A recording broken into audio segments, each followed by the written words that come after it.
Welcome to the Introduction to Patient-Centered Outcomes Research, also called PCOR, and defining it for the RUNX1-FPD community. My name is Dr. Eleanor Perfetto, and I'm from the National Health Council. Before we begin, let me just tell you a little bit about the National Health Council. The National Health Council is a not-for-profit organization located in Washington, D.C. And as you can see from this slide, the largest group that we have in our membership are patient advocacy organizations. And you'll see that they represent very large populations of people with chronic diseases and disabilities, such as the American Heart Association, but also smaller groups that represent rare disease communities. Through these organizations, we like to say that we represent the over 160 million Americans who have at least one or more chronic disease or disability. I want to begin with the objectives for this session. At the end of the session, participants will be able to recognize the definition of PCOR, patient-centered outcomes research, and be able to define PCOR with respect to the rare disease community. You'll be able to differentiate PCOR from traditional healthcare research. You'll be able to describe the hallmark characteristics of PCOR, and you'll be able to cite examples of PCOR in rare diseases and work being done by rare disease organizations. So why PCOR in rare diseases? Let's talk about this.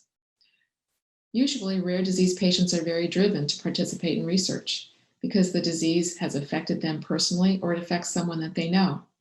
They have an urgent need to advance their cause and are driven to participate in research for these reasons. Most patients and patient advocacy groups are ready and willing to contribute. In addition, the relationship between rare disease patient perspectives and treatment outcomes have not been well studied. Researchers need to understand what outcomes are the most important to rare disease patients, their family members, and their caregivers. Where and how are treatments typically provided, and the unique challenges the rare disease community faces. Rare disease patients and patient advocacy group staff have to be trained in PCOR in order to be able to better advise researchers on how to make research more meaningful to rare disease patients and how to directly develop, shape, and fuel the research. So now let's jump into what patient-centered outcomes research is. Let's begin with some definitions so that I can make sure that you're all familiar with the terminology that I'm going to be using. Let's talk a little bit about what's patient-centered versus what's patient engagement. So when we talk about something being patient-centered, we're talking about any process, program, or decision that focuses on patients, in which patients play an active role as meaningfully engaged participants. And the central focus on that work, whatever that activity might be, is on optimizing the use of the information, the patient-provided information that patients are contributing.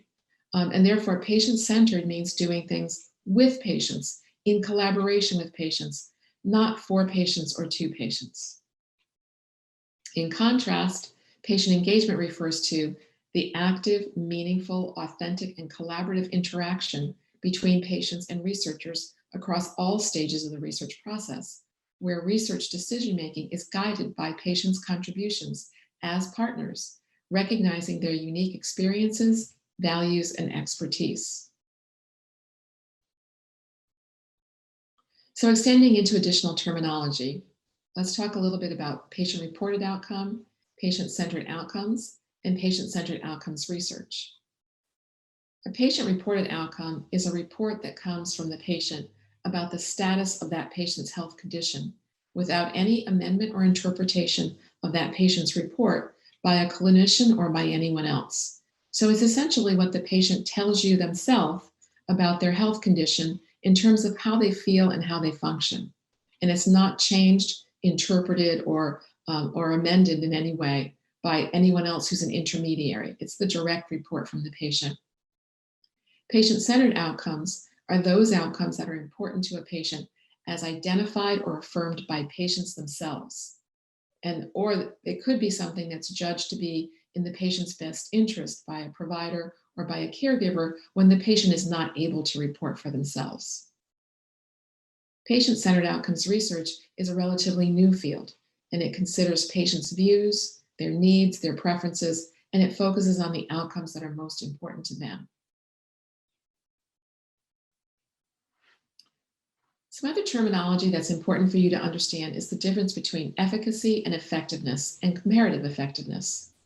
These are three different terms, and sometimes they get confused with one another. So we're going to walk through the differences between them by taking a look at this slide. When we talk about efficacy, we're talking about research that's taking place by a specific protocol. And what I mean by that is it's a written protocol that is very specific about how the research is being undertaken, what kinds of patients will enter into the study by inclusion and exclusion criteria, and other things that are really laid out in specific detail before the study begins. This is what happens when a clinical trial is done. It's done by a clinical trial protocol that's followed very closely. So most often you'll see intervention A, and the intervention could be a drug, it could be a device, it could be a new procedure, or it could be the standard of care that is usually used for that particular illness.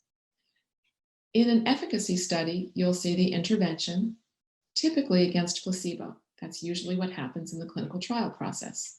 That's an efficacy study. It tells you whether or not that intervention has the potential to work. And so you'll see that it would have a difference against placebo, telling you that in very select circumstances, the intervention has the potential to work. It can work. So now let's turn to effectiveness. When we talk about effectiveness, we aren't talking about a very specific protocol with very specific patients. We're talking about real-world populations. We're talking about what happens to patients when they get treated in the real world. So with effectiveness, you might see intervention A, and it may also be against a placebo, but it might also be against something else, another type of intervention. And when it happens in the real world with real-world patients getting care under real-world circumstances, it's called effectiveness. The difference is that it tells us whether or not the intervention can work in the real world under real-world circumstances, as opposed to efficacy, which is under those very specific circumstances created by the protocol. Now let's go to the difference between effectiveness and comparative effectiveness. Specifically, comparative effectiveness also happens in the real world, but it's looking at intervention A versus intervention B. So here you can see that you really want to know how these two things stack up against one another, but you want to know that in the real world. So now I'm going to give you some examples of what we were just talking about when we talked about efficacy versus effectiveness versus comparative effectiveness. Across the top, you see the definitions that we just talked about. Efficacy being, can it work under ideal circumstances? Effectiveness being, does it work in the real world? And then comparative effectiveness, when you compare two interventions, A and B, in the real world, how do they stack up? So the example under efficacy is, can a new medication work better than placebo for adults with severe depression in a clinical trial setting? And that's where a protocol would be used. That's in contrast to effectiveness. Does the new medication work better than placebo for adults with severe depression during routine care under real-world circumstances?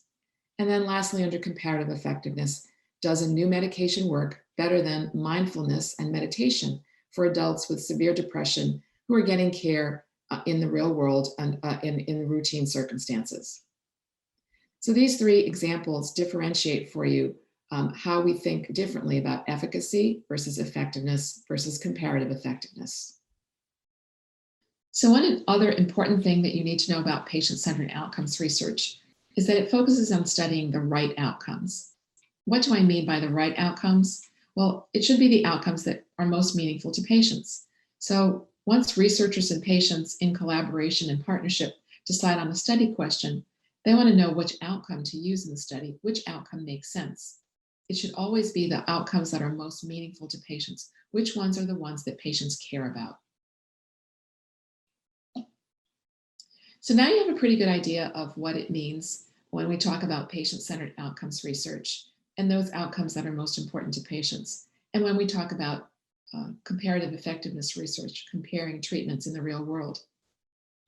One of the things that we want to talk a little bit about here is the definition of PCOR for the rare disease community. The rare disease community can be a little bit different than research for other patient communities because very often in rare diseases, There isn't a treatment for the disease yet. Therefore, it's really almost impossible to conduct comparative effectiveness research. So we need to think about what does the definition of PCOR look like for the rare disease community? It's scientific investigation that leverages partnership with patients. It facilitates a comprehensive approach to hearing and heeding the patient's voice throughout the entire research continuum. And it uses methods to engage patients beginning at the earliest stages to target what is most meaningful to them.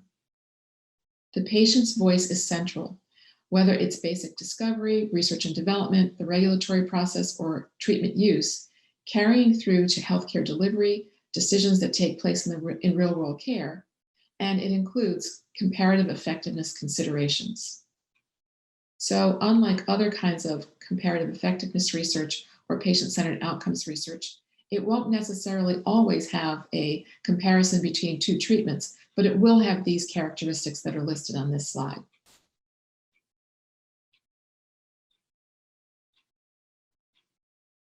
Now we want to jump to an example. This is an example that comes to us from the National Phenylketonuria Alliance, known as PKU for short. The National PKU Alliance is a rare disease patient advocacy organization. It was created by 18 state and regional support groups across the country that collaborated together. Its vision is to help change the future of PKU, how it will be known, experienced, and cured. And it aims to improve the lives of individuals with PKU and to pursue a cure.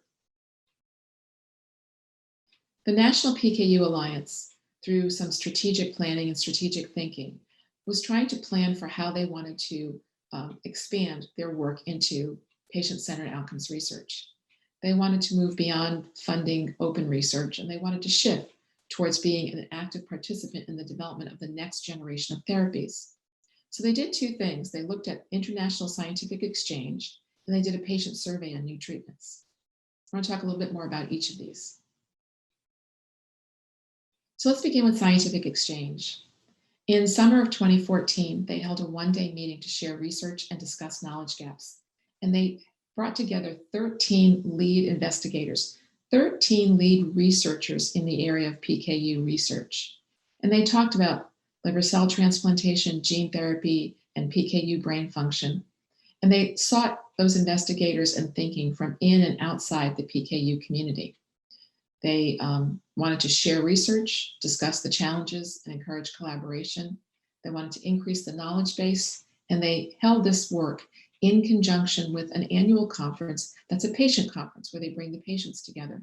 And this helped to create cross-fertilization and exchange among those 13 lead researchers with the actual patients that were at that conference. In addition, they did a patient survey. PKU has a treatment, but there are challenges with adherence and with executive function issues. So they conducted a survey in 2015 to better understand the current and future needs of their community. There were 625 respondents to their survey, and they used the information to inform their research priorities, provide feedback from patients to medical providers, payers, and federal stakeholders. And they used the information that came from this survey to serve as a resource to industry to ensure the development, to ensure that the patient perspective is central to the development of new treatments. So it was through these activities that they were able to set the groundwork and set a foundation for the work that needed to be done in patient-centered outcomes research for their community.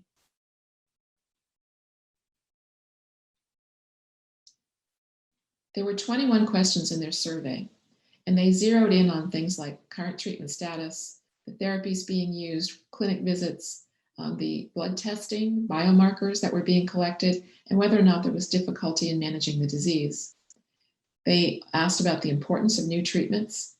They talked about and gathered information about the types of new treatments. So in particular, some of the oral injectables, the use of a probiotic, consuming probiotics, gene therapy, and cell infusion of cells.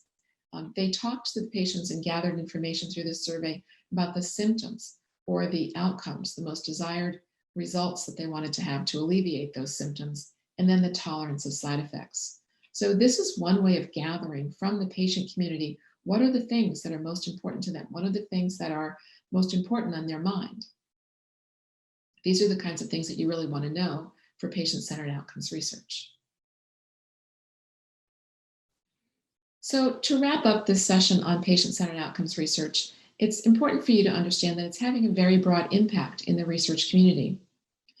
In 2010, the Patient-Centered Outcomes Research Institute was formed when the Affordable Care Act was put into place. It's a new institute, it's separate from the government, and it's had the charge of funding patient-centered outcomes research, setting method standards for the methodology that should be used to conduct PCOR, and to provide thought leadership and to change norms, to change the way people think about research, to be sure that they're including patients in the research process, and to be sure that they're including what is most important to them in the research process. Since that time in 2010, this has spilled over into also the Food and Drug Administration. The Food and Drug Administration, or the FDA, has a patient-focused drug development initiative where they are actually encouraging patient engagement in drug development, and that companies actually work with patients to include them in drug development and to be sure that they're capturing what's most important to them. They also have the Patient Representatives Program, and they also have Project Patient Voice, which is taking place in the area of cancer. So you can see here that these are examples of how PCOR is not really something that's all that new anymore or all that unusual. It's becoming more commonplace every day.